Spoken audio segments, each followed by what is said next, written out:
جس طرح تم سے پہلے انبیاء کے پیروں پر فرض کیے گئے تھے. یعنی کہ یہ جو ہمارے سامنے اس سے توقع ہے کہ تم میں تقویٰ کیسے پیدا ہوگی. یہاں پہ کیا میسج ہے کہ یہ روزے صرف تمہارے اوپر فرض نہیں کیے جا رہے، بلکہ اس سے پہلے جو مذاہب آئے ہیں ہر مذہب میں کسی نہ کسی شکل میں روزہ تھا. اس میں ہم صرف 2-3 لے لیتے ہیں. موسیٰ علیہ السلام یہودی کو لے لیتے ہیں، یہود کو، کہ موسیٰ علیہ السلام کو کوئی طور پر 40 دن روزہ رکھا. چنانچہ یہود عام طور پر حضرت موسیٰ کی پیروی میں 40 دن کا روزہ رکھنا بہتر سمجھتے تھے، لیکن 40ویں دن کے روزے کو فرض سمجھتے تھے جو ان کے 7ویں مہینے کی 10ویں تاریخ کو پڑتا تھا. اسی لیے اس کو اشور کا روزہ. یہ وہ دن تھا جب فرعون سے ان کو نجات ملی تھی، تو اس کی جو ہے نا وہ میں یہ روزہ رکھتے تھے. حضور اکرم صلی اللہ علیہ وسلم جب مدینہ منورہ تشریف لے کے آئے تو انہوں نے دیکھا کہ یہ رکھتے ہیں، تو انہوں نے رکھا. تو پھر پوچھا کیا وجہ، انہوں نے کہا جی یہ اس وجہ سے ہے کہ موسیٰ علیہ السلام کو نجات ملی تھی. تو انہوں نے کہا نہیں، اگلی دفعہ ہم جو روزہ رکھیں گے تو اس کے ساتھ 9 کا روزہ ملائیں گے اور یا 11 کا ملائیں گے، درمیان میں 10 کے ساتھ، تاکہ مشابہت نہ ہو. حضرت عیسیٰ علیہ السلام نے 40 دن تک جنگل میں روزہ رکھا تھا. حضرت یحییٰ جو حضرت عیسیٰ علیہ السلام کے پیروش ہیں وہ بھی روزہ رکھتے تھے، تو ان کی امت بھی روزہ دار تھے. تو عیسائی بھی جو ہیں وہ بھی روزہ رکھتے ہیں. لیکن ان روزوں میں جو احکامات تھے وہ مختلف تھے. جیسے جو یہ روزے تھے پہلی امتوں کے، اس میں اگر کوئی سو جاتا تھا تو اس کے بعد وہ کھانا نہیں کھا سکتا تھا، تو اس کی کنٹینیوٹی ہو جاتی تھی روزے کی. جبکہ مسلمان سو بھی جاتے ہیں اور بعد میں پھر بیدار ہوتے ہیں، سحری کرتے ہیں. اللہ کے رسول نے فرمایا کہ جو سحری جو ہے وہ ہمارے ان کے درمیان ایک فرق کرتی ہے. مکہ کے قریش جاہلیت کے دنوں میں عشورہ یعنی 10ویں محرم کا روزہ رکھتے تھے، اور اسی دن جو ہے وہ خانہ کعبہ کا نیا غلاف ڈالتے تھے. تو یہ نہیں کہ جب انہوں نے نیا غلاف ڈالنا ہوتا تھا تو اس کو انہوں نے ریچول بنایا ہوا تھا کہ اس دن وہ روزہ رکھتے تھے. یعنی کسی نہ کسی شکل میں روزہ جو ہے پچھلی امتوں میں لوگوں نے رکھا ہے.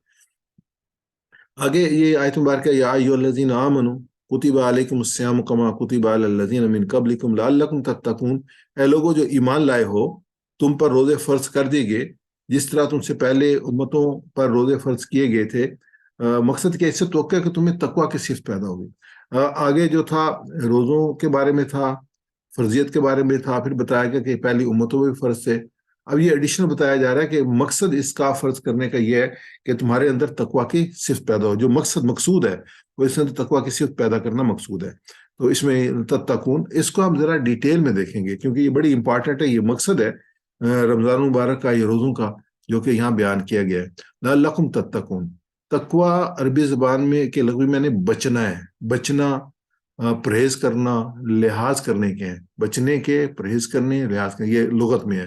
اچھا، اگر ہم اس کو اصطلاح لیں شریعت کی اصطلاح میں تو یہ دل کی کیفیت کا نام ہے. یہ بڑی امپورٹنٹ چیز ہے، ذرا توجہ سے سنیے گا.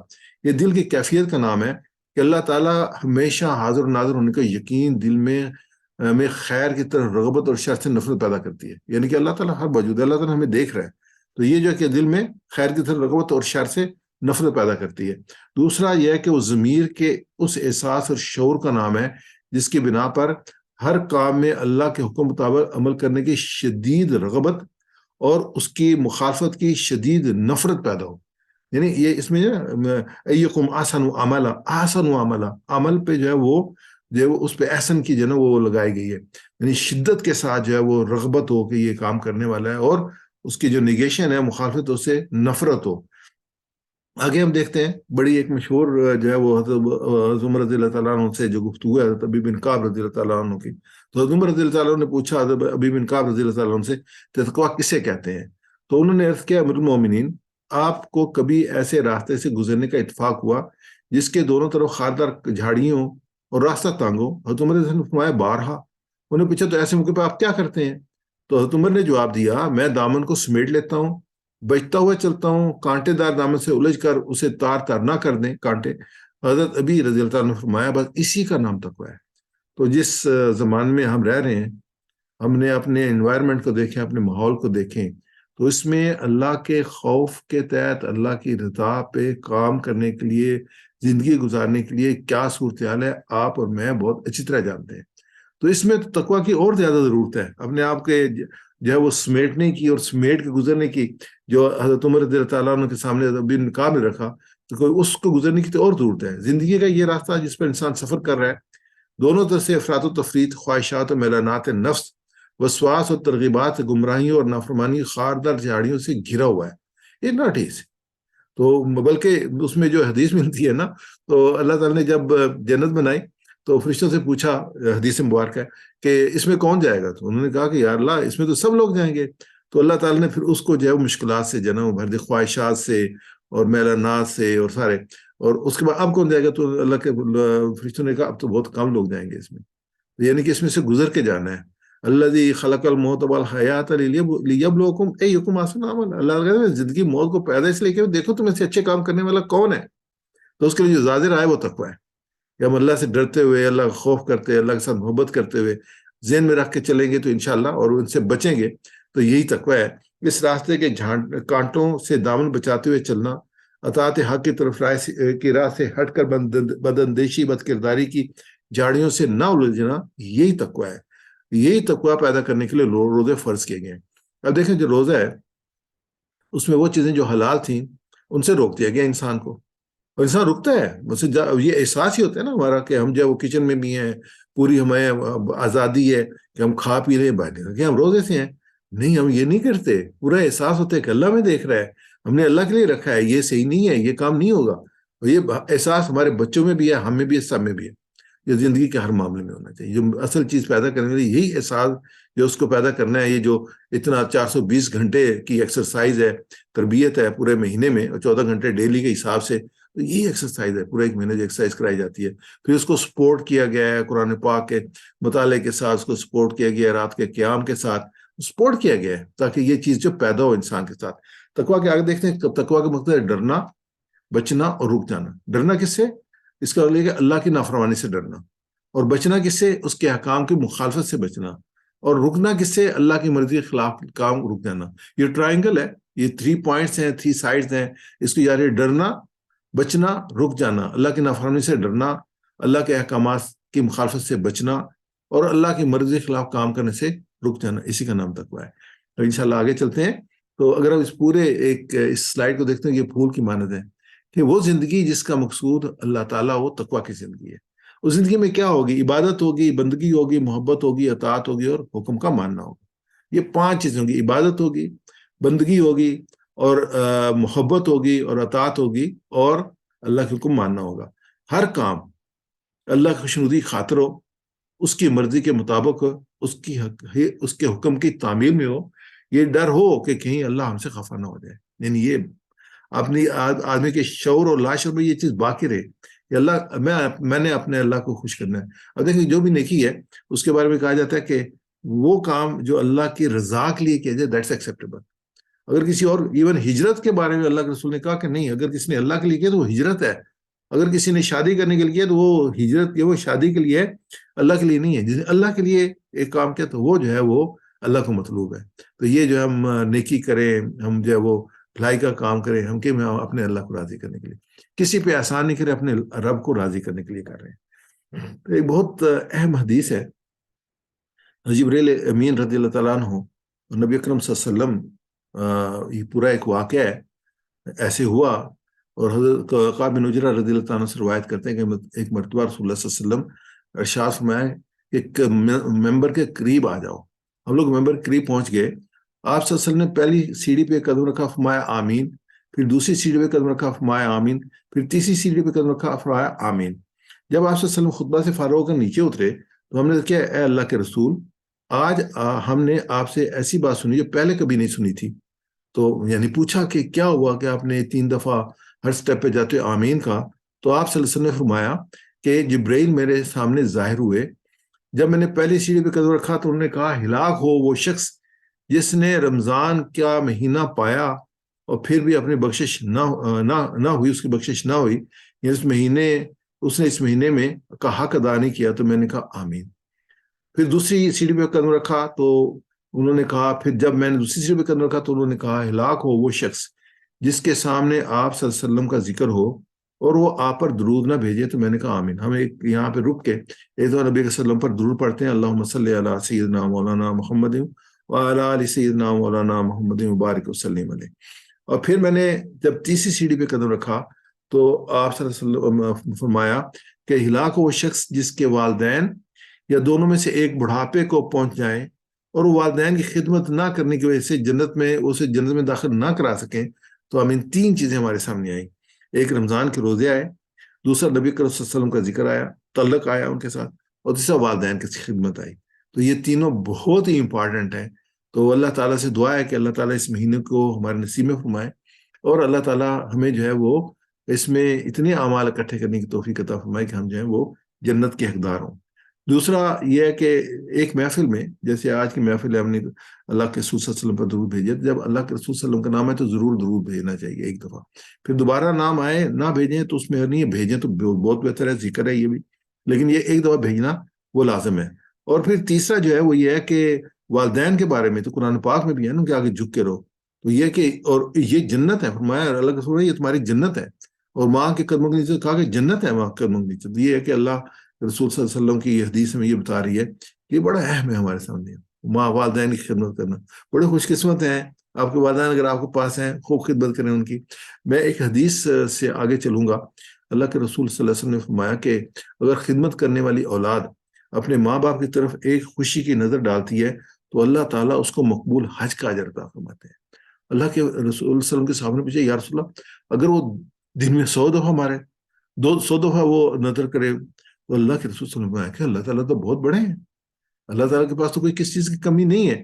تو یہ کہ اللہ کے پاس کس چیز کی کمی نہیں ہے، تو اللہ تعالیٰ ہمیں جو ہے اس اجر کو، اس جو مقبول حج، اور مقبول حج کوئی آسان کام نہیں ہے. انسان حج کر کے آتا ہے پتہ نہیں قبول ہوا ہی نہیں، وہ اور حج میں اتنی مشقت ہے، وہ آسان کام نہیں ہے. کبھی کس زمانے میں بھی پہلے جو سفر بہت مشکل تھا اور وہاں پہ آسانی ہوتی تھی، اب وہاں پہ بہت ہی رش ہوتا ہے، وہ چلنا مشکل ہوتا ہے، اور ہر دفعہ کوئی نہ کس قسم کی مشکلات. بہت بڑا جو ہے وہ پروجیکٹ ہوتا ہے اس میں جو انسان جا رہا ہوتا ہے حج کرنے کے لیے. تو یہ لیکن خدمت کر کے حج کا اجر کرنا یہ بڑی خوش قسمتی کی بات ہے. اللہ تعالیٰ ہم سب کے نصیب میں فرمائے.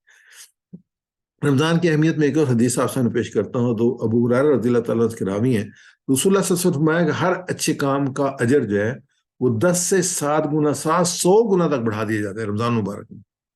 ہر اچھے کام کا اجر 10 سے 700 گنا تک، یعنی کہ بہت ہی جو ہے وہ اللہ تعالیٰ کی رحمت ہی رحمت ہے. جو میں نے کہا نا یہ سمندر ہے رحمت کا، بے بہا رحمت ہے اللہ تعالیٰ کی. 700 گنا تک بڑھا دیا جاتا ہے.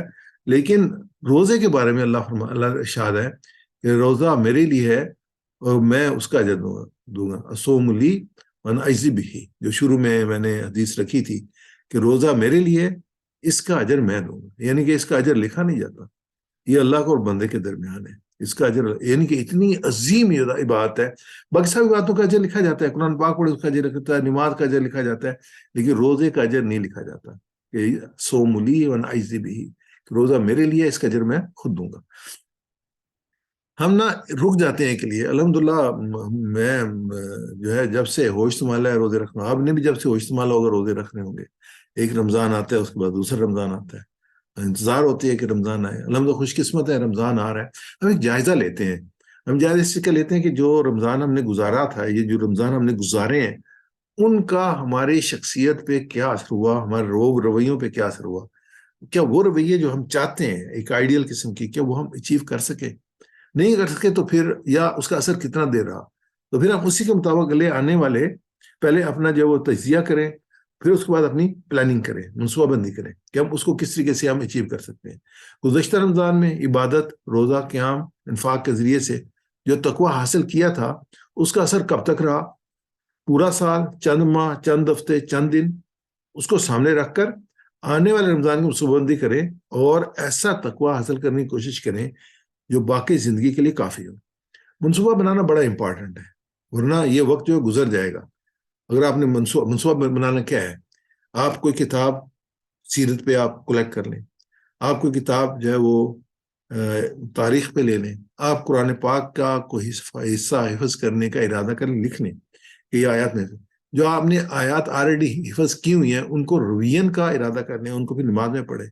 قرآن پاک کے ناظرہ پڑھنے کا ارادہ کر لیں، قرآن پاک کو سمجھنے کا، غور و فکر کرنے کا ارادہ کر لیں. تو یہ سارے ارادے ہیں، اور ان کی ایگزیکیوشن جو ہے وہ ارادہ کریں گے، لکھیں گے تو ایک منصوبہ بن جائے گا، اور پھر اس کے مطابق ہم عمل کر سکیں گے. ورنہ اگر خالی ذہن ہوں گے تو پھر کچھ نہیں ہوگا. تو کچھ آپ ارادے کر لیں، کچھ سوچ لیں، کچھ غور و فکر کر لیں، کچھ پلاننگ کر لیں، تو انشاءاللہ جو ہے آپ اچیو کر سکیں گے. اس ماہ مبارک کی رحمت و برکت حاصل کر سکتے ہیں. اپنے اہداف طے کریں. یہ جو منصوبہ ہوتا ہے اس کی جو چیزیں ہم طے کرتے ہیں وہ اہداف ہوتے ہیں. ورنہ یہ قیمتی وقت گزر جائے گا. تبلیغی جماعتوں کے بہت خوبصورت سی ایک نوٹیشن ہوتی ہیں، تو وہ کہتے ہیں اپنے وقت کو قیمتی بنا لیں. تو یہ ہے کہ یہ رمضان المبارک کا وقت تو بہت ہی قیمتی ہے، اس کو ہم اس وقت کو پورا استعمال کر لیں اور قیمتی بنا لیں. تعلق باللہ میں اضافہ، زیادہ سے زیادہ توبہ استغفار کا اہتمام، یہ نمبر 1. نمبر 2، قرآن کے ساتھ خصوصی تعلق، غور و فکر، صورتوں کا حفظ کرنا، دعاؤں کو یاد کرنا، تقوی کا حصول، کہ جو بھی چیزیں جو ہیں وہ اللہ کا خوف جو ہے اس کو وہ انکریز ہو ہمارے اندر، زیادہ سے زیادہ نیکیوں کا حصول. بالکل آدمی حریص ہو اس کے لیے کہ میں نے جو ہے نا خوب نیکیاں حاصل کرنی ہے. غریب، بے روزگار ہم وطنوں کی مدد، یہ جو ہے نا 45% جو ہے نا وہ چیزوں کی قیمتوں میں بڑھوتا ہو چکا ہے. ابھی میں تو صبح ہی دیکھ رہا تھا اس کو، پرسنٹیج جو آئی ہے مارکیٹ کی. اب رمضان میں ہر چیز مہنگی ہوئی ہے. جو لوگ ہمارے آس پاس ہیں، اللہ نے اگر آپ کو مالی وسعت دی ہے تو وہ اس چیز کے حقدار ہے کہ ہم ان کا خیال کریں کہ ان کے پاس سفیشینٹ ہے یا نہیں ہے. پھر ہم ارینج کریں ان کے لیے کھانے کا نا، ان کی کچن کا، ان کے لیے دال ہو، آٹا ہو. تو یہ بڑا اچھا جو ہے نا ایک نظام سعودی میں ہم چلا رہے تھے، یہ راشن پیک کا الخدمت کے وساطت سے ان کو ہم پے کرتے تھے اور ان کو کہتے کہ آپ آگے ڈسٹریبیوٹ کر دیں. اگر آپ پاکستان میں تو آپ خود کر سکتے ہیں. اب کسی بھی تھوک کی دکان کے ساتھ اپنا ارینجمنٹ کر لے اور پرچی دیں، بندہ وہاں سے لے لے اپنے اچھے طریقے کے ساتھ جو ہے، یا آپ کا کام کرنے والے ان کو ایک کیش دے دیں کہ جی آپ یہ اپنا رمضان کے لیے اپنا سودا لے لیں. تو وہ ہوگا تاکہ وہ بھی جو ہے نا آسانی کے ساتھ اس کام میں شامل ہو سکیں. اسلام روزہ جو ہے اسلام کا نظام تربیت ہے. یہ کچھ پوائنٹ میں نے کیے ہیں، کچھ پوائنٹ اس میں انشاءاللہ آ جائیں گے. کہ روزہ سال میں ایک مرتبہ، ایک مہینے میں نا سال میں ایک مرتبہ جو ہے فرض ہے. یہ دن کے 14 گھنٹے مسلسل ہیں. ابھی جو 14 گھنٹے 15 منٹ ہیں اور یہ اینڈ تک 15 گھنٹے ہو جائے گا. اگر ہم 14 گھنٹے لیں تو یہ 30 روزے ہوں تو 420 گھنٹے بنتے ہیں. یعنی کہ یہ دن کا جو پورے ایک مہینے کے 420 گھنٹے ہیں جو ہم نے جو ایک مسلسل رکھنا ہے. اور اس میں جو مین ہمارا ٹارگیٹ ہے کہ قرآن پاک کے ساتھ ہمارا تعلق، اور کیونکہ یہ مہینے کا قرآن کا مہینہ ہے اور اس میں تراویح جو نفل ہے، الحمدللہ خوش قسمت ہے کہ پورا ارینجمنٹ جب مساجد ہر مسجد میں ہوتا ہے. الحمدللہ ایک بڑی تعداد ہے ہمارے بچوں کی، حفاظ کی، مدارس سے بھی اور دوسرے لوگ بھی حفظ کرتے ہیں. ان کو بھی اپریشیٹ کرنے کی ضرورت ہے. کئی جو بچے جنہوں نے حفظ کیا وہ تو اپنے کلیکشن کر کے گھروں میں 4-4-5 میں بچے جو ہیں وہ اپنا قرآن پاک کر رہے ہیں، ان کو بھی اپریشیٹ کرنا ہے. جہاں موقع ملے ان کو بھی آپ کریں، ان کے ساتھ بھی کریں. اور تہجد ہے کہ ہم نماز کے لیے روزے کے لیے تو اٹھنا ہوتا ہے. وہ تہجد کا ٹائم ہوتا ہے، گھنٹہ پہلے اٹھتے ہیں، اٹھ کے تہجد بھی پڑھے، قرآن پاک کی تلاوت بھی کریں، ذکر و فکر بھی کریں، غور و فکر بھی کریں. تو ایک بڑی اپرچونٹی ہے جس کو یوز کیا جائے. انفاق فی سبیل اللہ، اللہ کے راہ میں مال خرچ کرنا. اللہ کے رسول صلی اللہ علیہ وسلم کی حدیث آگے آئے گی کہ آپ صلی اللہ علیہ وسلم رمضان میں بہت اس کا اہتمام کرتے تھے. یعنی کہ ایک خوشی ہے نا کہ اللہ تعالیٰ نے ایک موقع عطا فرمایا ہے. یہاں جو ہے نا ایک خطبہ ہے اللہ کے رسول صلی اللہ علیہ وسلم کا، اس کے بعد آگے پھر آیات پہ آئیں گے. جو اللہ کے رسول صلی اللہ علیہ وسلم جو ہے وہ اکثر شعبان کے آخری شب کو دیا کرتے تھے. اور یہ جو ہے وہ بہقی کی روایت ہے اور سلمان فارسی رضی اللہ عنہ سے روایت ہے. تو آپ صلی اللہ علیہ وسلم نے فرمایا، اے لوگو، تم پر ایک عظمت اور برکت والا مہینہ آ رہا ہے. اس مہینے کی ایک رات شب قدر 1000 مہینے سے بہتر ہے. لیلۃ القدر جو ہے سورہ قدر میں جو ڈیٹیلز میں مل جاتی ہیں. اس مہینے کے روزے اللہ نے فرض کیے ہیں اور رات کا قیام جو ہے اس کو نفل کے، یعنی دن کا روزہ ہے اور رات کا قیام ہے، یعنی پورا دن رات کی پوری عبادت ہے. جو اس مہینے میں اللہ کی رضا کے اور قرب حاصل کے لیے غیر فرض عبادت یعنی سنت النفل ادا کرے گا تو اسے دوسری زبانوں کے فرضوں کے برابر اجر ملے گا. جو اس مہینے میں کسی فرض کو ادا کرے گا اس کو دوسرے دنوں کے 70 فرضوں کے برابر ثواب ملے گا. یعنی کہ جو ہے 70 ٹائم جو ہے نا وہ اس کا اجر بڑھا دیا گیا، اور جو ایک نفل تھا وہ اس کو فرض کے برابر کر دیا گیا. تو یہ بہت بڑی ایک فضیلت ہے جو اس ماہ مبارک کی ہے. پھر فرمایا یہ صبر کا مہینہ ہے اور صبر کا مطلب جنت ہے. یہ ہمدردی اور غمخاری کا مہینہ ہے. تو یہ دونوں پوائنٹس کو میں انشاءاللہ لوں گا. یہ ہمدردی اور غمخاری کا مہینہ ہے تو یہ تو آلریڈی اسی حدیث کے آگے جو پوائنٹ نمبر 6 اور 7 ہے اس میں ہی آ رہا ہے. تو صبر کا جو ہے وہ ہم علیحدہ لیں گے. اور فرمایا اس مہینے میں مومن کے بندوں کے رزق میں اضافہ کر دیا جاتا ہے. یہ بڑی اہم چیز ہے. یعنی وہ اضافہ کرنے کے لیے کیسے ہے کہ وہ جو ہمارے ذہن میں اللہ تعالیٰ ڈالتا ہے کہ بندوں کی مدد کرو جو جن کو اللہ تعالیٰ نے دیا ہے، اور ان تک بھی پہنچ رہا ہوتا ہے، اور ہمارے بھی رزق میں جو اضافہ ہو رہا ہوتا ہے، ہمارے عمل میں اضافہ ہو رہا ہوتا ہے. اللہ تعالیٰ ہم سب کو جو یہ کام کرنے کی توفیق عطا فرمائے. یہ ہمدردی اور غمخاری کا مہینہ، اس میں جو یہ ہے کہ جو شخص روزہ دار کو روزہ افطار کرائے اس کے لیے گناہوں کو معاف ہونے اور آگ سے خلاصی کا سبب ہوگا. اور روزہ دار کے اس کے برابر ثواب دیا جائے گا، بغیر اس کے کہ روزہ دار کے ثواب میں کمی واقع. یعنی کتنی زبردست بات ہے کہ ہم نے کسی کا اہتمام کیا روزہ کھلوانے کا اور روزہ افطار کرنے کا، تو ہمیں جو ہے اس کا روزے کے برابر ثواب بھی ملا اور ہمارے گناہ بھی معاف ہو گئے اور آگ سے ہم بچ بھی گئے، جہنم سے بھی نکل گئے. سبحان اللہ. تو یہ جو میں یہاں پہ یہ بات کہہ رہا تھا کہ ہم یہ کام کریں کہ ہم فیملیز کو سپورٹ کریں اور راشن پیک کے ساتھ سپورٹ کریں. اس میں آٹا بھی ہو، دال بھی ہو، چینی بھی ہو، تیل بھی ہو. ان کی ضروریات ایک مہینے کی 3-4 افراد کی فیملی کو، اس کے حساب سے سپورٹ کریں ان کو، تاکہ وہ بھی جو ہے باعزت طریقے ساتھ جو ہے وہ اپنا رمضان گزار سکیں، بڑے سار اونچا کر کے اپنا گزار سکیں. یہ جو سڑک پہ ہم کرتے ہیں، ڈسٹریبیوٹ کرتے ہیں، وہ والی وہ ٹھیک ہے، ضرورت پوری ہو جاتی ہے، اجر ہے اس کا، اس سے کوئی انکار نہیں. لیکن ایکم آسان معاملہ ہم دیکھیں اس کو اور بہتر طریقے سے ہم کیسے کر سکتے ہیں. عمل اچھا ہے وہ بھی، لیکن احسن اس کو اور کیسے کرتے ہیں؟ احسن یہ کر سکتے ہیں کہ ان کے گھر میں پہنچائیں اور خاموشی سے بچائیں، اور ان کی عزت نفس بھی مجروح نہ ہو، اور وہ جو ہے وہ اپنے بچوں کے لیے جو بھی تنگی میں ہے وہ آسانی کے ساتھ جو ہے وہ رمضان مبارک خوشی خوشی گزار سکے. صحابہ نے عرض کیا یا رسول اللہ، ہم پھر سے ہر ایک اتنی وسعت نہیں رکھتا کہ روزہ دار کو افطار کرائے. تو آپ صلی اللہ علیہ وسلم نے فرمایا اللہ تعالیٰ یہ ثواب اس کو بھی دے گا جو تھوڑی سی لسی پر یا صرف پانی کے ایک گھونٹ پر کسی روزے دار کو روزہ افطار کرائے گا. سبحان اللہ.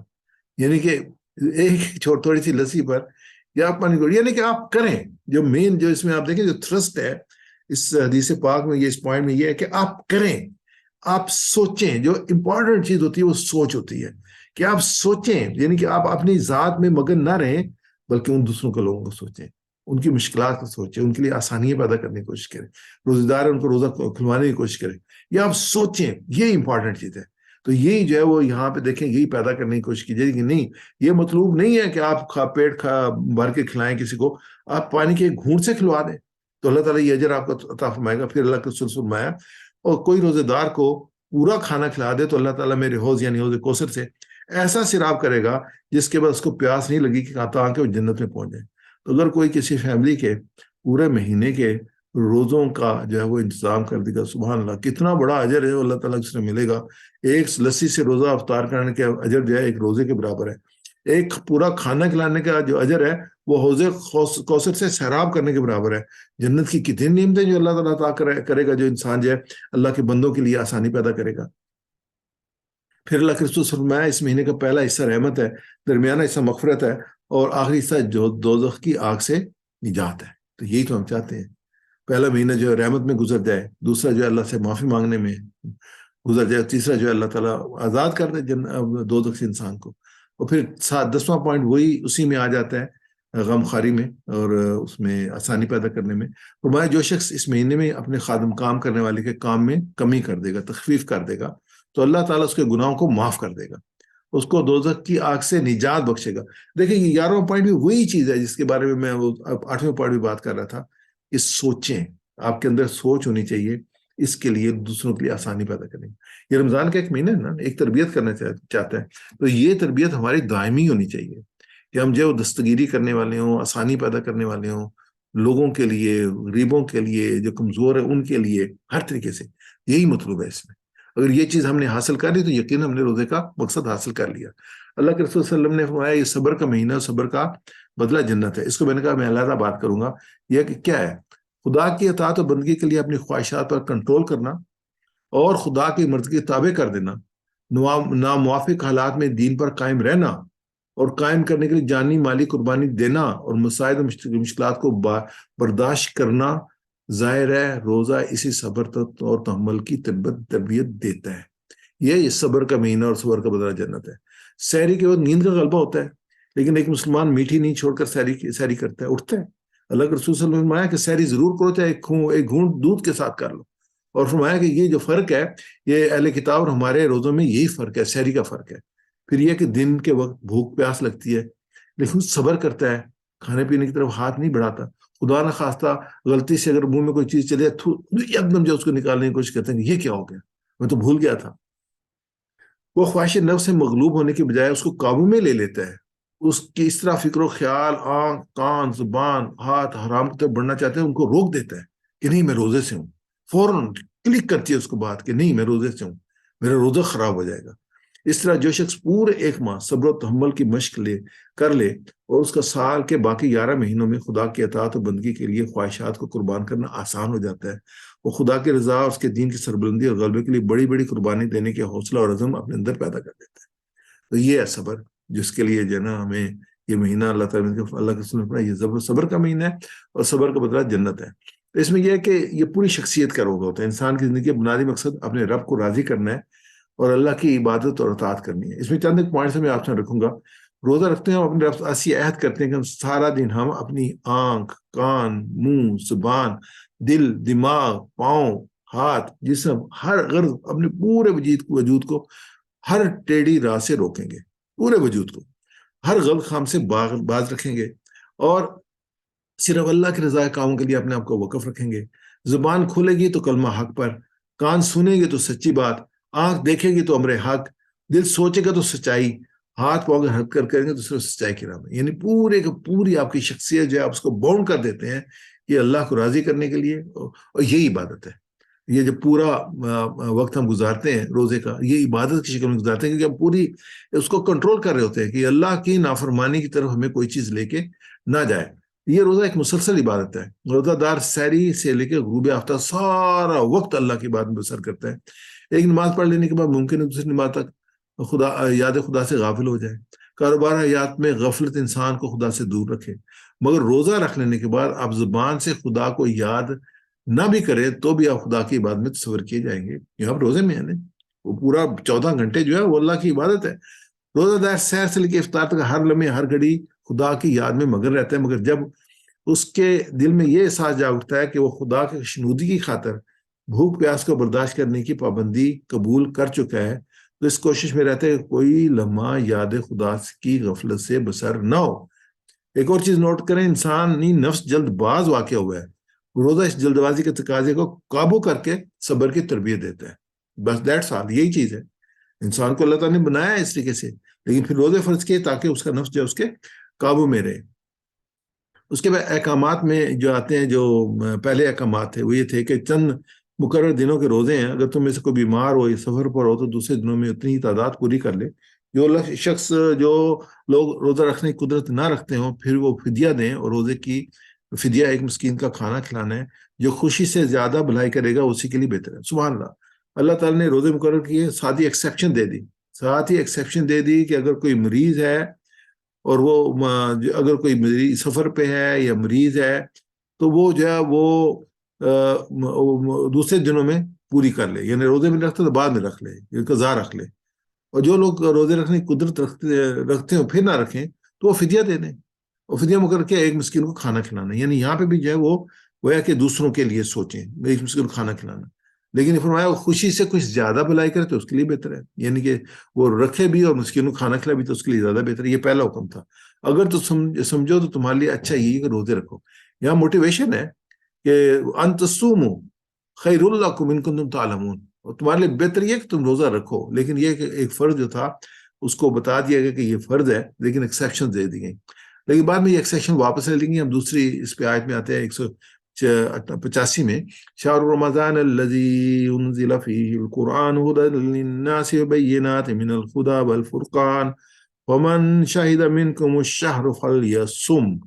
یہ رمضان وہ مہینہ ہے جس پہ قرآن نازل کیا گیا۔ یہ تعلق پیدا ہوا قرآن کا اور رمضان کا، جو انسانوں کے لیے سراسر ہدایت ہے اور ایسی واضح تعلیمات پر مشتمل ہے جو راہ راست دکھانے والی اور حق و باطل کا فرق کھول کر رکھ دینے والی ہیں۔ اب یہ دوبارہ نیا حکم آیا کہ لہذا اب جو شخص اس مہینے کو پائے اس کو لازم ہے کہ اس مہینے کے روزے رکھے۔ جو پچھلی آیت میں ایکسیپشن دی گئی تھی، ایکسیپشن واپس اب جو ہے وہ لہذا اب جو شخص یہ تھا نا، اگر وہ نہ رکھ سکے تو فدیہ کھانا کھلا دے، وہ واپس لے لیا گیا کہ اب جو شخص اس مہینے کو پائے اس کو لازم ہے کہ پورے مہینے کے روزے رکھے۔ تو یہ اس میں آیا، تو یہ ہمارے سامنے آیا کہ روزہ، اب دیکھیں مہینے تو سارے ہیں نا، رمضان کی برکت عزت کس سے ہے؟ قرآن سے۔ اس کو اب ایکسٹینڈ کریں۔ نبی اکرم صلی اللہ علیہ وسلم کو آخری نبی اور امام الانبیاء کہا گیا کیونکہ ان پہ قرآن اترا۔ مکہ کو جو ہے وہ اتنی عزت دی گئی اور اس میں جو ہے وہ اللہ نے اپنا گھر رکھا، اور اینڈ پہ کیا ہوا، اس میں اس شہر میں قرآن اترا، اس میں قرآن اترا۔ امت مسلمہ کو امت وسط کہا گیا، شہداء للناس کہا گیا، کیونکہ اس امت پہ قرآن اترا، اس کو قرآن دیا گیا. یعنی کہ یہ ساری شہر کی عظمت، رسول کی عظمت، مہینے کی عظمت، امت کی عظمت کس وجہ سے؟ قرآن سے ہے. قرآن کے ساتھ بہت مضبوط تعلق ہونا چاہیے ہمارا، بہت مضبوط تعلق. اس کا حق ادا کرنا چاہیے کہ ہم جو ہے اللہ تعالیٰ نے امت مسلمہ میں سے بنایا اور اللہ تعالیٰ نے اپنی کتابوں میں دیے. اس میں آگے چلتے ہیں. اس کتاب کے یہاں پہ بتایا گیا شہر رمضان الذی انزل فی القرآن ھدی للناس بینات والفرقان. فرقان کیا ہے؟ یہ حق کو باطل کو علیحدہ کرنے والے، یہ حق کی علامت و شناخت ہے. یہ بڑی مزیدار یہ لکھا کہ جس طرح نور آ جانے سے تاریکی کفور ہو جاتی ہے، یہ ممکن نہیں طلوع آفتاب کے بعد اندھیرے کا وجود باقی رہے. اس طرح قرآن حکیم میں نور ہے، بلکہ مینار ہے نور ہے. یہ کتاب منیر ہے یا روشن آفتاب ہے، اور اس کی ہر بات واضح، اس کا ہر حرف آخر ہے. جو لکھا گیا فنش، اس کے بعد کوئی وے نہیں آنی ہے. جو حکم کیا دے دیا گیا اسی پہ ساری آخر تک جو ہے وہ قیامت تک دنیا اسی پہ چلے گی.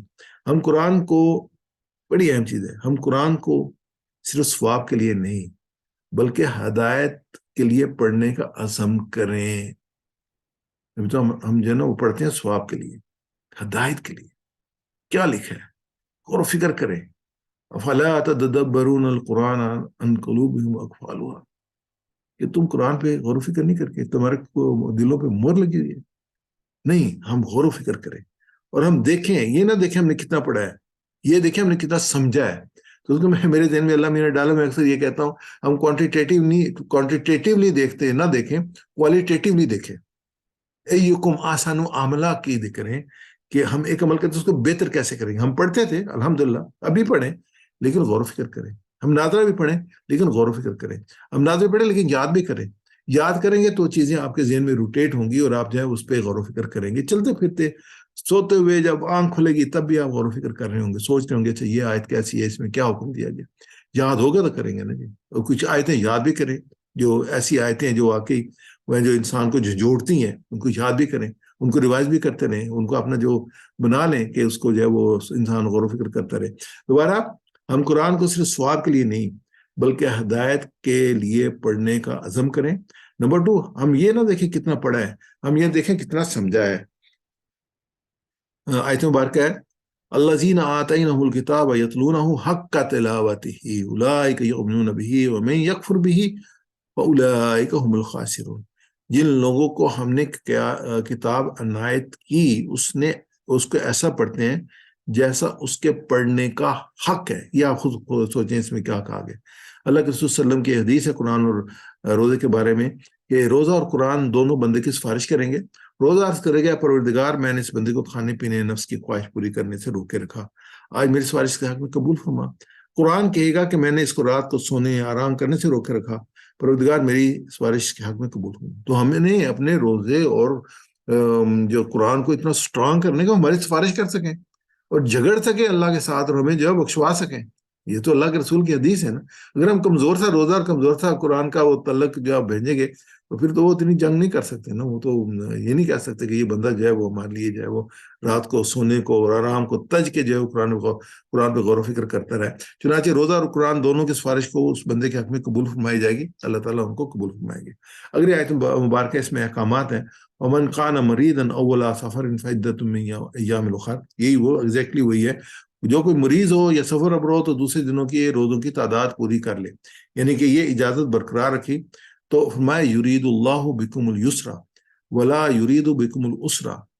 اللہ تعالیٰ تمہارے ساتھ نرمی چاہتا ہے، سختی نہیں چاہتا. اسی لیے طریقہ کہ میں بتا رہا. اب روزے اس کے باوجود ایکسیپشن اور یہ کہا جانا کہ اللہ تمہارے سے سختی نرمی چاہتا سختی نہیں چاہتا. اللہ تعالیٰ ہر معاملے میں ہمارے ساتھ نرمی چاہتا سختی نہیں چاہتا. اللہ تعالیٰ نے ہمیں بہت چھوٹ دی ہوئی ہے. اللہ تعالیٰ نے ہر جگہ جو وہ رستہ نکالا ہوا ہے. اب آپ نماز لے لیں، نماز آپ جس طریقے سے پڑھ سکتے ہیں پڑھیں، اجازت ہے آپ کو. آپ کھڑے ہو کے نہیں پڑھ سکتے بیٹھ کے پڑھ لیں، سجدہ نہیں کر سکتے بیٹھ کے کر لیں، آپ نہیں کر سکتے لیٹ کے پڑھ لیں، اشارے کر لیں، لیکن نماز آپ نے پڑھنی ہے. وضو ہے، پانی کے ساتھ وضو کریں گے، پانی اویلیبل نہیں ہے تو یمم کر لیں. تو یہ آسانی ہے نا جو دی ہوئی ہے اللہ تعالیٰ نے. اللہ تعالیٰ نے ہر معاملے میں آسانی دی ہے. یہ ہمیشہ رکھے دین مشکل نہیں ہے، دین آسان. لوگوں نے خود مشکل بنا لیا اس کو. جب یہ پوری امتوں پہ پرانی امتوں پہ جب رسول اترتے تو اس میں کہا گیا کہ تمہارے بوجھوں کو کم کرنے کے لیے جو تم نے اپنے اوپر لاد لی ہیں، اپنے اوپر خواہ مخواہ کے بوجھ لاد لیے. نہیں، یہ یرید اللہ بکم اليسر ولا یرید بکم العسر، کہ اللہ تعالیٰ تمہارے ساتھ نرمی چاہتا ہے، سختی نہیں چاہتا. اس لیے جو اس نے تمہیں طریقے بتا رہے وَلِتُكْمِلُوا الْعِدَّةَ وَلِتُكَبِّرُوا اللَّهَ، تم اپنے روزوں کی تعداد پوری کر سکو، اور جس ہدایت پر اللہ تعالیٰ نے تم سے فراز کیا ہے اس کو پورا کرو. وَلِتُكَبِّرُوا اللَّهَ، اور اللہ کی بڑائی کا اظہار و اعتراف کرو. عَلَىٰ مَا هَدَاكُمْ، جو ہدایت اللہ تعالیٰ نے دی ہے، لَعَلَّكُمْ تَشْكُرُونَ، تاکہ تم شکر گزار بنو.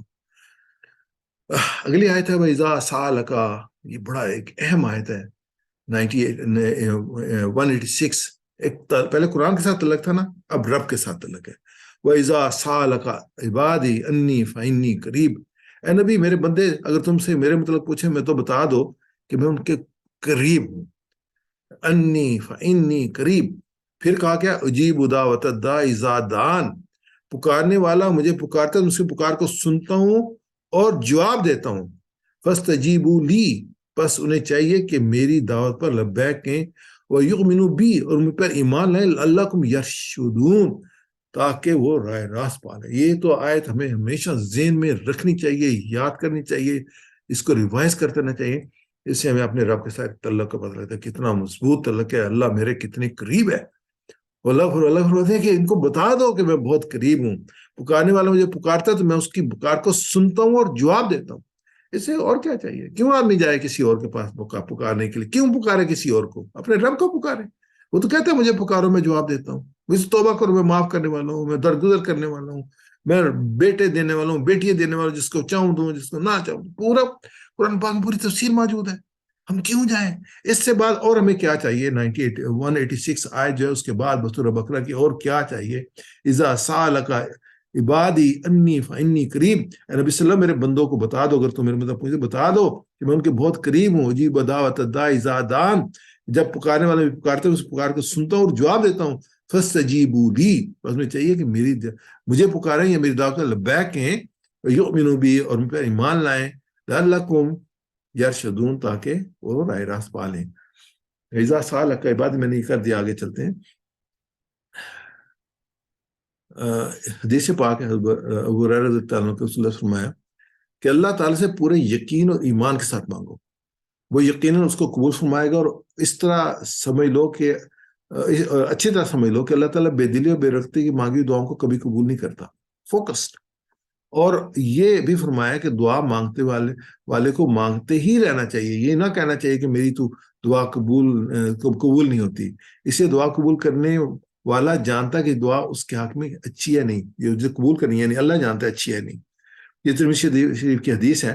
رسول صلی اللہ علیہ وسلم نے فرمایا جو شخص تکالیف اور مصائب وقت دعا کی قبولیت کا آرزو مند ہے، وہ فراغی اور فارغ بالی کے ایام میں خوب دعا کرے. یعنی کہ نہیں جب مشکل پڑے تو تب تو اپنے رب کو پکار لیا، ویسے رب کو بھول گئے، اچھے وقت میں بھول گئے نہیں، اس وقت بھی دعا کرتا رہے، شکر ادا کرتے رہے. وہ دعا کیا ہے؟ شکر ہے، ذکر ہے، شکر ہے اس کا اللہ تعالیٰ. تو اس میں یہ فَلْيَسْتَجِيبُوا لِي وَلْيُؤْمِنُوا بِي لَعَلَّهُمْ يَرْشُدُونَ، لہٰذا انہیں چاہیے کہ میری دعوت پر لبیک کہیں، مجھ پر ایمان لائیں، شاید وہ راہ راست پا لیں.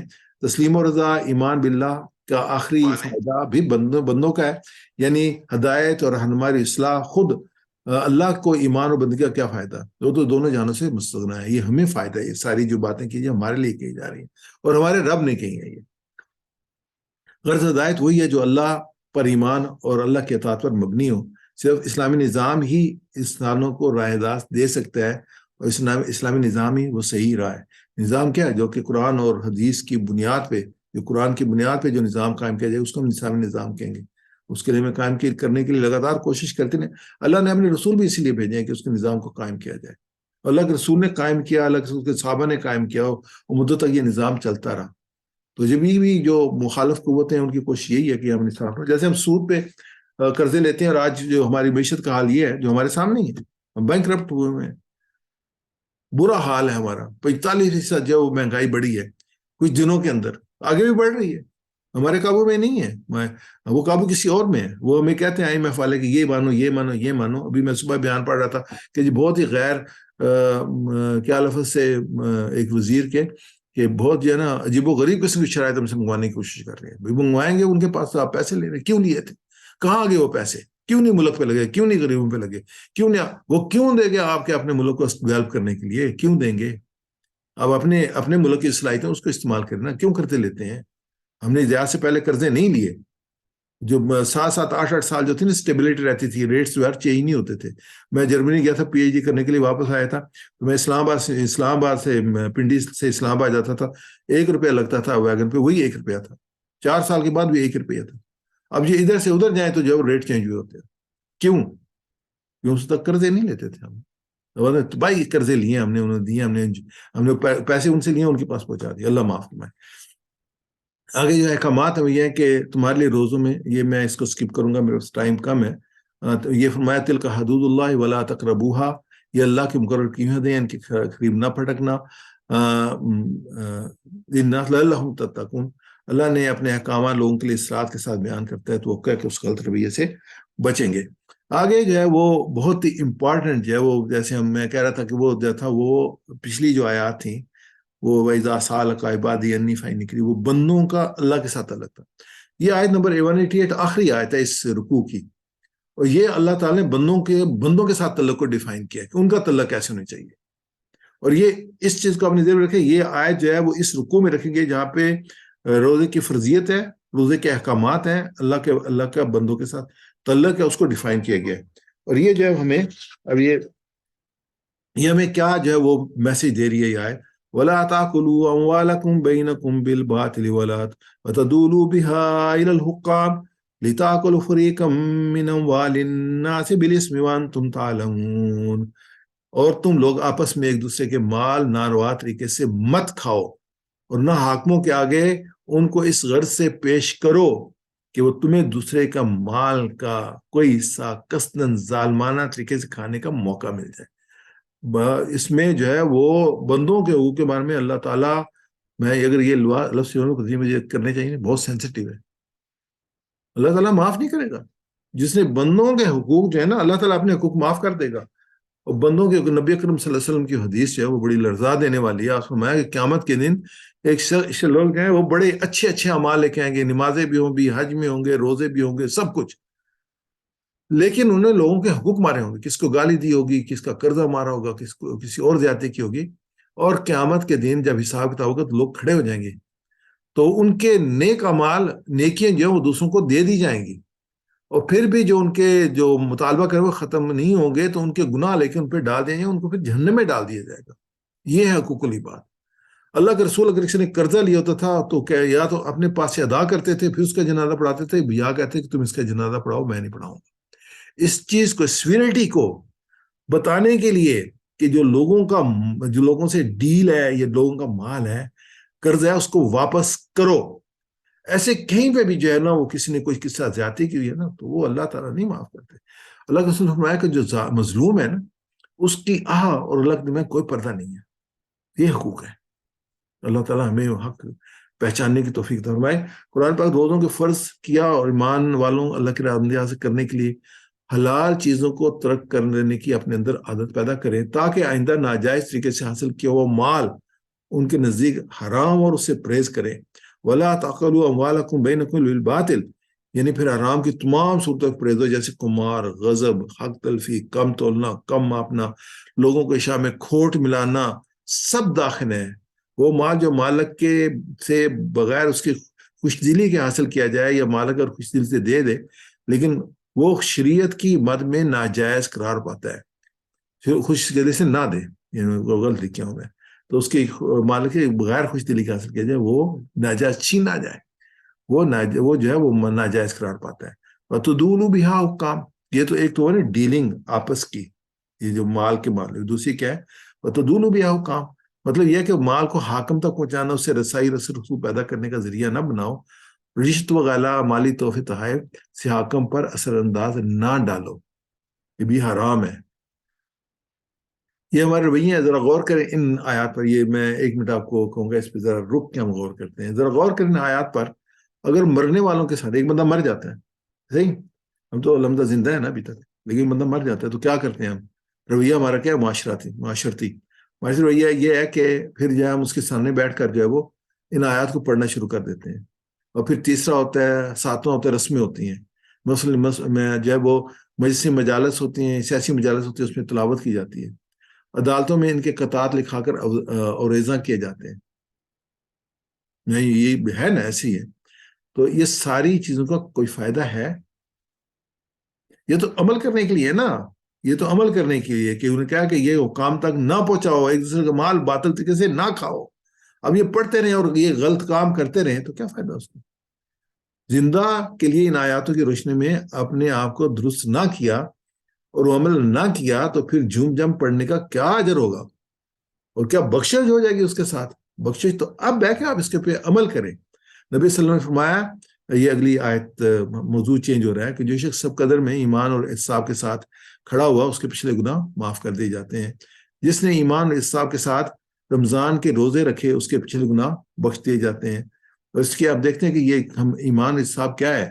تو ایمان جو ہے وہ شب قدر ہے اور روزے ہیں. تو ایمان احتساب کے ساتھ ایمان کیا ہے؟ ایمان کا مطلب یہ ہے خدا کے وجود کا یقین, اس کے وعدوں پر یقین, اور یہ یقین کہ عمل کا اجر لازماً آخرت میں ملے گا. خدا نے ہی اپنے علم و حکمت و عدل کی بنا پر اجر دے گا.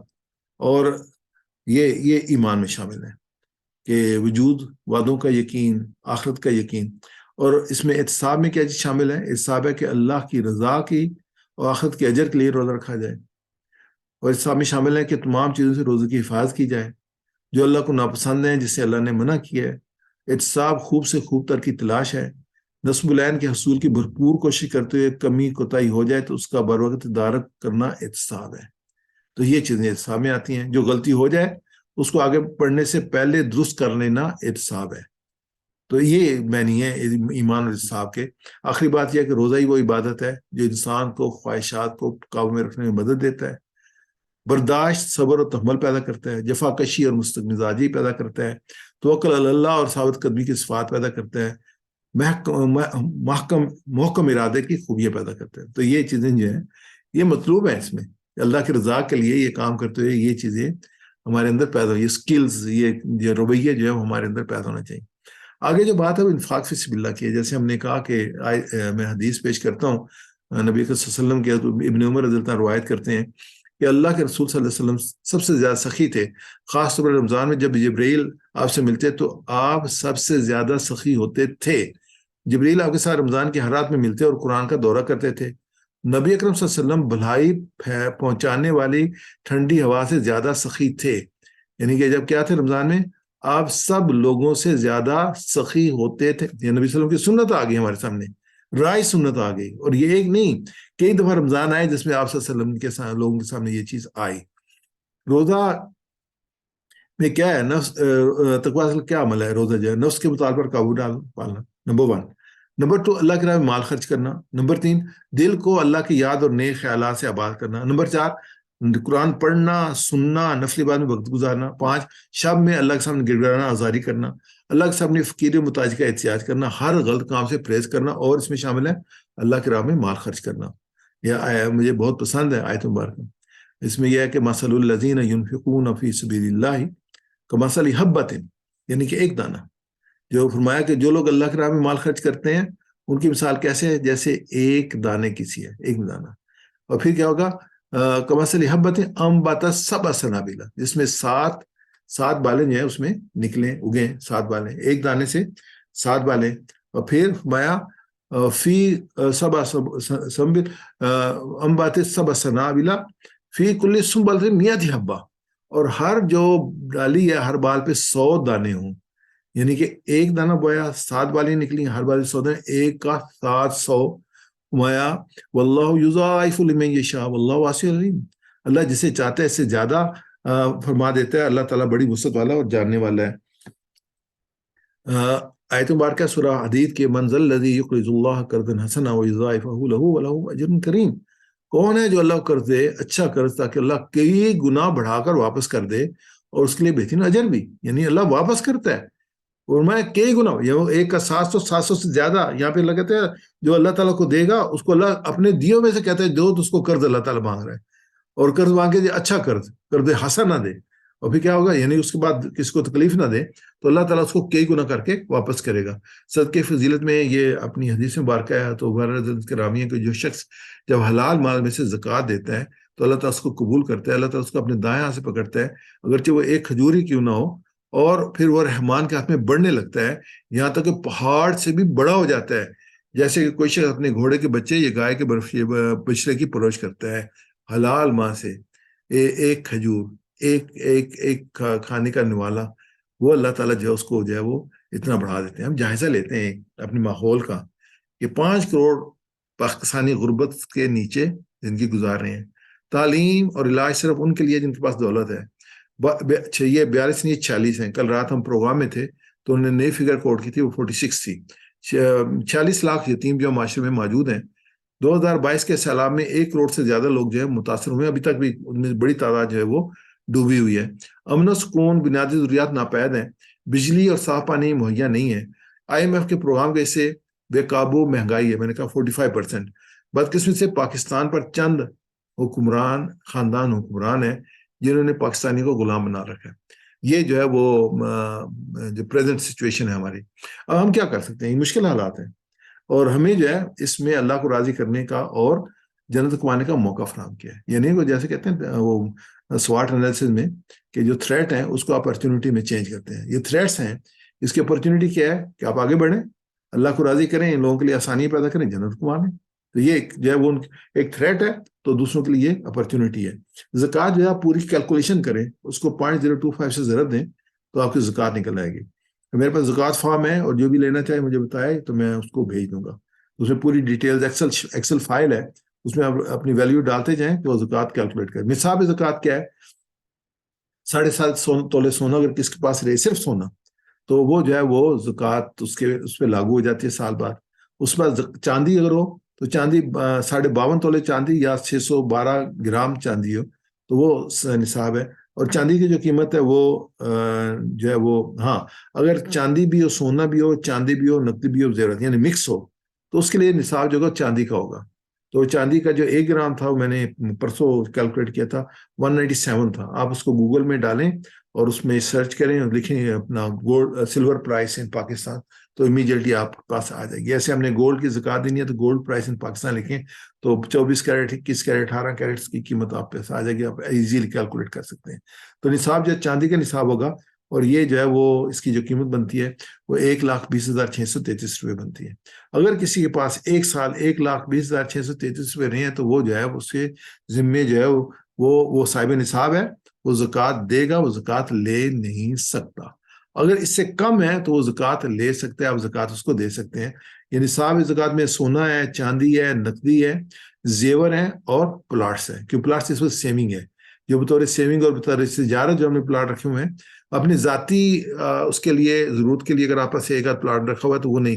جو بھی سیونگ کی نیت سے آپ نے پیسے کے بجائے پلاٹ کی شکل میں رکھا ہے تو وہ جو ہے وہ اس پہ زکوٰۃ واجب ہوگی، اس قیمت پہ ہوگی جو فوراً جس کو بیچا جا سکے. اس پہ سیونگز ہیں، آپ کی قرض پہ دیے رقوم ہیں جن کے واپس آنے کی امکانات ہیں، اور شیئرز ہیں جو مارکیٹ میں آپ نے لیے ہوئے ہیں، شیئر پرائس ہوئے ہیں. یہ ساری آپ کی جو ہے وہ ایسٹس ہیں. ان کو آپ کیلکولیٹ کریں گے اور 0.025 سے ملٹیپلائی کریں گے تو آپ کی زکوٰۃ کی ویلیو نکل آئے گی. مال تجارت ہے، زکوٰۃ لینے کا نصاب میں نے بتا دیا جو 1,20,000 کچھ ہے. اہم پوائنٹس ہیں جو چند ایک میں جلدی آپ سامنے بول دیتا ہوں. زکوٰۃ پر زکوٰۃ کو ارادہ کرنے کی نیت کرنا، بغیر نیت کے نہیں. آپ زکوٰۃ نکالیں گے اور دیتے وقت ایک ڈکلیئر اس کو نہیں کہیں گے، لیکن اپنی طور پہ دیکھیں کہ آپ زکوٰۃ میں سے دے رہے ہیں. زکوٰۃ لینے والے کو مالک بنانا، یا زکوٰۃ وصول کرنے والے یا تقسیم کرنے والے ادارے کو مالک بنانا کہ یہ میری زکوٰۃ ہے، یہ اس طریقے سے آپ تقسیم کریں گے. زکوٰۃ دیتے ہوئے یہ ضروری نہیں کہ مستحق کو جتایا جائے. زکوٰۃ سال پورا کرنے سے پہلے پیشگی بھی ادا کی جا سکتی ہے. یعنی کہ اگر کوئی ضرورت مند آ جائے تو یہ نہیں کہ میں نے زکوٰۃ دے دی، نہیں، آپ اس سے پہلے بھی ادا کر سکتے ہیں، بعد میں اس کو بیلنس کر لیں. حاجت مندوں کو زکوٰۃ کی مدد سے قرض حسنہ دیا جا سکتا ہے، تو یہ پھر روٹیٹ ہوگا کیونکہ وہ دے گا تو پھر آپ کسی اور کو آگے دے دیں گے. سب سے پہلے مستحق رشتہ داروں کا حق ہے، ان کو زکوٰۃ دینے کا اجر دوگنا اجر ہے، اور ان کا حق ہے کہ ان کو دی جائے کیونکہ آپ ان کو بہتر طریقے سے جانتے ہیں. کوئی دوسرا کسی کی زکوٰۃ ادا کر سکتا ہے کہ جیسے خاوند بیوی کے زیور وغیرہ کی زکوٰۃ ادا کر سکتا ہے. زکوٰۃ اسلامی حکومت کے بیت المال میں جمع ہونی چاہیے. لیکن اگر اسلامی حکومت نہ ہو تو مسلمان اپنا بیت المال قائم کریں تو یہ بہتر ہے، یعنی اجتماعی طور پہ اس کا ایک امپیکٹ ہوتا ہے مال کا، جو کہ انسان جو ہے وہ لوگوں کی آسانیوں کے لیے پیدا کر سکتا ہے۔ مزدوری میں زکوٰۃ دینا جائز نہیں ہے، جو آپس کام کرتے ہیں ان کی تنخواہ علیحدہ ہے اور زکوٰۃ علیحدہ ہے۔ ناداروں کو ضروریات فراہم کرنے کے لیے زکوٰۃ استعمال کی جا سکتی ہے۔ نیت کرنا ضروری ہے، ایک شخص سال بھر مختلف طریقوں سے صدقہ و خیرات کرتا رہا لیکن اس سے زکوٰۃ کی نیت نہیں کی تو زکوٰۃ ادا نہیں ہوگی، ایون اپنا پورا مال دے دیتا بھی زکوٰۃ ادا نہیں ہوگی۔ زکوٰۃ کے لیے نیت ضروری ہے۔ تو جو اکثر سوال آتے ہیں وہ پلاٹس پہ آتے ہیں، اگر آپ نے پلاٹ خریدا ہے اور خریدتے وقت سے لے کر زکوٰۃ کے حساب کے دن تک نیت یہی رہی کہ فروخت کرنا ہے تو یہ مال تجارت شمار ہوگا، اور اگر فروخت کرنے کی غرض سے خریدی چیز بعد میں نیت تبدیل ہو گئی تو اس کو چیز کو استعمال کا بنا لیا تو وہ مال تجارت شمار نہیں ہے، یعنی کہ اس پہ زکوٰۃ نہیں ہوگی۔ اہم جو ہے یہ، اگر ایک پلاٹ آپ پاس گھر نہیں ہے تو ایک پلاٹ آپ کا ہوگا، آپ اس پر زکوٰۃ گھر تعمیر کرنا چاہتے ہیں اس پر زکوٰۃ نہیں ہوگی۔ مزید پلاٹ آپ کی بچت ہے اس لیے ان سب پر زکوٰۃ ہوگی، اور مکان یا دکان پر زکوٰۃ نہیں ہوگی بلکہ ان کے کرائے میں مکان ہوگی۔ کنسٹرکشن ہے، کنسٹرکٹیڈ ہے تو وہ جو کرایہ آتا ہے نا اس پہ زکوٰۃ ہوگی، اس پہ زکوٰۃ نہیں ہوگی۔ میرے خیال میں 1-2 منٹ میں چند ایک پوائنٹس الخدمت کے بارے میں آپ کے سامنے رکھنا چاہتا ہوں۔ میرے سامنے 2018 سے لے کے 2022 تک کی جو ہے وہ خدمت کی رپورٹ ہے، اور یہ 2018 میں جو ہے انہوں نے 10 ملین جو ہے وہ ڈسٹریبیوٹ کیے تھے، 2019 میں 11، 2020 میں 33، نہیں ساری معاف کیجیے گا، اتنے لوگوں کو جو ہے وہ فائدہ ہوا تھا، اور 2022 میں 21 ملین لوگوں کو فائدہ ہوا تھا۔ 2018 میں 4 بلین تھے روپیز تھے، 2019 میں 5 بلین تھے، 2020 میں 8 بلین تھے، 2021 میں 9 بلین تھے، اور 2020 میں 19 بلین روپیز انہوں نے خرچ کیے ہیں۔ 19 بلین اس لیے ہے کہ 9 بلین کے ریگولر تھے اور 10 بلین جو ہے وہ جو اپنا یہ سیلاب آیا اس میں انہوں نے جو ہے وہ جو خرچ کیے ہیں۔ ابھی ہم رات کو ایک پروگرام میں تھے اور اسلام آباد الخدمت کا تھا پروگرام، تو اس میں الحمدللہ تقریباً 39 کروڑ روپیہ جمع ہوا ہے اس میں، اور الحمدللہ الخدمت جو ہے ابھی جو یہ لوگ سیلاب سے متاثر ہوئے ان کے گھر بنانے کے لیے کوشش کر رہی ہے، انہوں نے 5 ارب روپے کا منصوبہ بنایا تاکہ ان کو گھر بنائے۔ اچھا، دوسرا جو اس میں یہ جو ان کے شعبے ہیں، آفات سے بچاؤ ہے، صحت ہے، تعلیم ہے، صاف پانی ہے، کفالت یتامہ ہے، مواخات ہے اور سماجی خدمات ہیں۔ جو الخدمت ہے یہ پورے جو ورک آف لائفس ہیں اس سب میں کام کر رہی ہے، کسی ایک میں نہیں۔ کچھ تنظیمیں جو کسی نہ کسی میں اسپیشلائز کام کر رہی ہیں لیکن اس سب میں کام کر رہی ہے۔ اس کا جو سب سے بڑا ڈیزاسٹر مینجمنٹ ہے، اس کے جو والنٹیئر ہے وہ 62,805 ہیں، اور یہ جو ہے وہ ان کے لگاتار ٹریننگ ہوتی رہتی ہے۔ اور اس کے بعد جو دوسرا ان کا جو ہیلتھ ہے، ان کے 45 ہاسپٹل ہیں، 305 ایمبولینس ہیں اور 46 فارمیسیز ہیں۔ اسی میں ایک جو اسپتال ہے وہ الخدمت راضیہ ہاسپٹل ہے CBR میں، یہ سامنے اس کی جو پکچر لگی ہوئی ہے۔ تو اس میں جو میں بات بتانا چاہتا ہوں، یہ تو پچھلے سال اس سال جنوری میں جو پیشنٹ انہوں نے دیکھے تقریباً 23,317 پیشنٹ دیکھے، مور دین 1,000 ایچ 2,000 نہیں about 1,000 each month each day. تو یہ جو نمبر ہے یہ پمس سے زیادہ ہے۔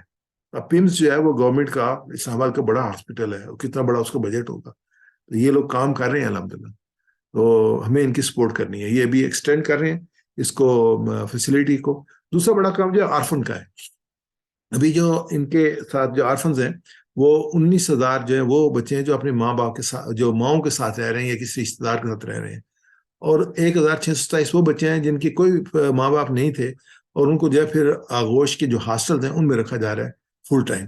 تو یہ ٹوٹل جو ہے وہ 21,600 ہے، 46 لاکھ میں سے۔ آپ یہ دیکھیں گے بہت چھوٹا سا نمبر ہے۔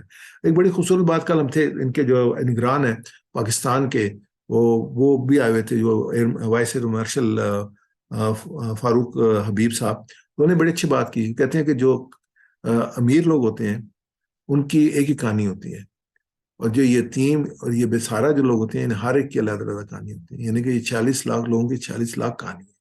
انہیں چند ایک کہانیاں میں پیش بھی کی اس میں، تو اس میں یہ ابھی تک جو ان کی جو ہے وہ 21 جو ہے وہ ہاسٹل ہیں آغوش کے، ایک شام میں ہے اور جو ہے وہ 21-20 جو پاکستان میں ہے۔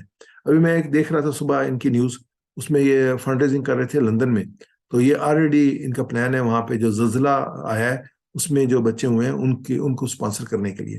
اب وہ پہلا آغوش جو تھا نا وہ ترکی والوں نے بنا کے دیا تھا۔ جو 2005 کا زلزلہ آیا تھا تو اٹک کا جو آغوش تھا وہ ترکی کی مدد سے شروع ہوا تھا، اور اس کا خرچہ بھی ترکی والوں نے دیا تھا۔ اس کے بعد پھر جو ہے وہ پاکستان میں یہ کام ہونا شروع ہوا۔ اب یہ ایک موقع تھا تو الحمدللہ الخدمت بہت اچھے طریقے سے جب ان بھائیوں کی مدد کر بھی رہے ہیں اور آگے پلان بھی ہے. تو رمضان مبارک میں جو یہ بہترین سب سے انویسٹمنٹ ہے وہ یہ ہے کہ ایک بچہ جو گھر میں جو اپنے گھر میں کفالت کیا وہ 66,000 ہے. تو یہ کہ 5,500 پر منتھ کے حساب سے بچے کو دیتے ہیں. اس کی جو فیملی کو ماں کو دیتے ہیں, ماں کے اکاؤنٹ میں یہ ٹرانسفر ہوتا ہے, اور اس میں اس کے بچے کے مہینے کا خرچہ بھی ہوتا ہے, اس کی تعلیم کا بھی خرچہ ہوتا ہے, اسکول کا بھی خرچہ, اور پھر یہ ان کے کلسٹر بنے ہوئے ہیں جن کو یہ کنٹرول بھی کرتے رہتے ہیں, اور ان کی جو اپ برنگنگ کے لیے یہ باقاعدہ اسٹڈی سرکلز اور ڈفرینٹ پروگرام رکھتے ہیں جو بچوں کو بلاتے رہتے ہیں. اور یہ ایک بچہ جو غوش ہوم میں ہے اس کا جو سالانہ خرچہ ہے وہ 20,000 پر منتھ ہے, اور 24,000 2,40,000 سالانہ ہے یہ. تو یقیناً جو ہے وہ ہم جانتے ہیں کہ مہنگائی کی کیا صورت ہے. پہلے یہ کم تھا, 1,80,000 تھا, ابھی جو ہے اس میں یہ جو تھا وہ 4,500 تھا پر منتھ, ابھی ان نے 5,500 کیا. تو ایڈ گفٹ بھی دیتے ہیں. یہ انفارمیشن تھی. مواخات پروگرام ہے ہمارا, یہ 75,000 قرضہ دیتے ہیں, تقریباً 1 سال میں ریٹرن ہوتا ہے. یہ 94% جو ان کا ریٹ ہے, ریٹرن ریٹ ہے, جو واپس آ رہے ہیں کرتے ہیں ان کا. تو دوسرا جو میں انٹروڈیوس کرنا چاہوں گا, غزالی جو اس اسکول کیے تھے ہمارے پروگرام میں آگے بھی آیا تھا. ان کے 800 اسکول ہیں, 1,10,000 بچے ہیں, 4,500 ٹیچر ہیں, اور ان میں سے 47,000 بچے فری ایجوکیشن کر رہے ہیں, جن کے لیے یہ پھر مختلف جو ہے وہ لیتے ہیں, ڈونیشن وغیرہ لیتے ہیں. جیسے الخدمت کے پروگرام میں سے ایک پروگرام جو ہے وہ عارفن کا پروگرام ہے اور تعلیم کا پروگرام ہے, لیکن ان کا سولی جو یہ اپنی غزالی ایجوکیشن ٹرسٹ ہے صرف ایجوکیشن کا پروگرام ہے. ان کی بھی ترتیب جو ہے 1997 سے لے کے 2023 تک ہمارے سامنے ہے, اور ان کے اسکولوں کی یہ گروتھ ہمارے سامنے ہے. ماشاء اللہ 97 میں 22 اسکول سے شروع کیا تھا, اب ان کے جو 810 اسکول ہیں. یہ گورنمنٹ کے اسکول کو بھی جو گورنمنٹ کو اپنے اسکول دیتی ہے جن میں بچے نہیں آ رہے ہوتے, ان کی وہ بچوں کی اسٹرینتھ بناتے ہیں, کوالٹی آف ایجوکیشن بڑھاتے ہیں, اور اس کو اسپانسرنگ کرتے ہیں ان کے لیے. تو ابھی جو ان کی تعداد ہے وہ تقریباً بچوں کی جو ہے وہ ہمارے سامنے ہے. تو یہ 2013 سے لے کے 2017 میں ڈبل ہوئی ہے, یعنی 4 سالوں میں. یہ 45,000 تھی, یہ 90,000 بنی ہے. ابھی وہ 10,000 کے آس پاس ہے, 1,10,000 پہ گئی ہے, 1,00,000 کے آس پاس ہے. میرے خیال میں یہ 3-4 سال میں 2,00,000 ہو جائے گی. تو یہ بھی ان کو بھی سپورٹ کی ضرورت ہے. اور ان کی سپورٹ کا جو یہ کہ جو آرفن اور نیڈی بچے ہیں ان کا 30,000 سالانہ ہے, اور اس کے بعد جو اسپیشل چائلڈ ہیں ان کے لیے 40,000 ہے. اس کے بعد جو ریزیڈینشیل ہیں جیسے آغوش ہے کے بھی یہ اسکول ہیں تو ان کا 1,50,000 ہے. ہر ایک کی کوالٹی ڈفرینس ہوتی ہے. اگر آپ اسکول بنانا چاہتے ہیں نیا تو اس کے لیے 15,00,000 ہے ایک دفعہ کے لیے. جزاک اللہ خیر جی, یہ گزارشات تھیں آپ کے سامنے. آپ کا کوئی سوال ہو تو ویلکم, انشاءاللہ اس کو لے لیتے ہیں.